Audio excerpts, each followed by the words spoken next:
শাস্ত্রীয় সঙ্গীতে নক্ষত্র পতন। মাত্র 55 বছর বয়সেই থেমে গেল সুরেলা সফর। গতকাল বিকেলে কলকাতার একটি বেসরকারি হাসপাতালে শেষ নিঃশ্বাস ত্যাগ করেন ওস্তাদ রশিদ আলী খান। এই মুহূর্তে রবীন্দ্র সদনে রাখা হয়েছে তার মরদেহ। শেষ শ্রদ্ধা জানাতে বিশিষ্টজনদের ভিড়। অনুরাগীরা প্রিয় শিল্পীকে শেষবারের মতো দেখার অপেক্ষায় বুধবার রবীন্দ্র সদন চত্বরে শেষ শ্রদ্ধা জানাতে উপচে পড়েছিল ভিড়। এদিন সকাল 9:40 নাকতলার বাড়ি থেকে রশিদের মরদেহ রবীন্দ্র সদনে নিয়ে আসা হয়। রবীন্দ্র সদনে উপস্থিত ছিলেন শিল্পীর পরিবার এবং নিকট আত্মীয়রা।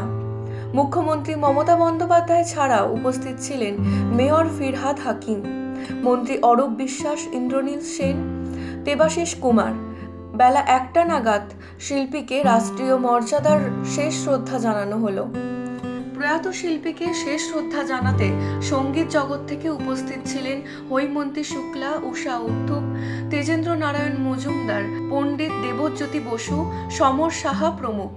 শেষ শ্রদ্ধা জ্ঞাপনের পর শিল্পীর মরদেহ নিয়ে যাওয়া হয় শিল্পীর বাসভবনে। উল্লেখ্য, 1968 সালের 1 জুলাই উত্তরপ্রদেশের বদায়ুতে জন্ম ওস্তাদ রশিদ আলী খানের। তিনি রামপুর শাসওয়ান ঘরানার শিল্পী, যে ঘরানার প্রতিষ্ঠা করেছিলেন ইনায়েত হোসেন খাঁ সাহিব। প্রয়াত শিল্পী তালিম নিয়েছেন এই ঘরানারই আর এক দিকপাল শিল্পী নিসার হোসেন খাঁ সাহেবের কাছ থেকে। তিনি ছিলেন রশিদ খানের দাদু। 10 থেকে 11 বছর বয়সে কলকাতা চলে আসেন ওস্তাদ রশিদ আলী খান। তারপর থেকেই গেছেন কলকাতাতে। কলকাতা থেকে শিল্পীর মরদেহ পাড়ি দেবে বদায়ু, তার জন্মস্থানে। সেখানেই সমাধিস্থ করা হবে তাকে।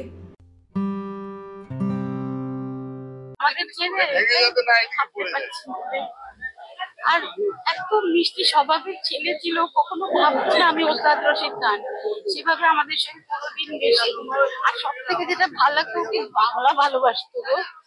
একদিন বলছে মেসেজ করতাম, তখন বলছে আমি মনে করি বাংলা খুব ভালোবাসতো। বাঙালি খাবার দাবার খালি আমাকে দেখা হলেই বলতো একদিন আসো, আমি বিরিয়ানি বানাবো। Tragic because gone too soon. আমাদের সবার দুঃখ, কিন্তু this was totally unbelievable. The link, as I said, between classical tradition and modern. ওনার কাজ তো থেকে যাবে। আমি মাঝে দেখা হয়েছিল এবং 2-3 মাস সাথে উনি শুট করেছিলেন অরিন্দমদার ছবি, বিক্রমদার শুট। তো ওই একটা যেদিন লঞ্চ হলো আর কি, তারপরে সামনে থেকে অরিন্দম হয়েছিল, খাওয়া দাওয়ার জন্য। তো এরকম বিভিন্ন স্মৃতি রয়েছে যেটা থেকে যাবে। Bureau report, U Bangla TV. U Bangla TV, হৃদয় ছুঁয়ে যায়।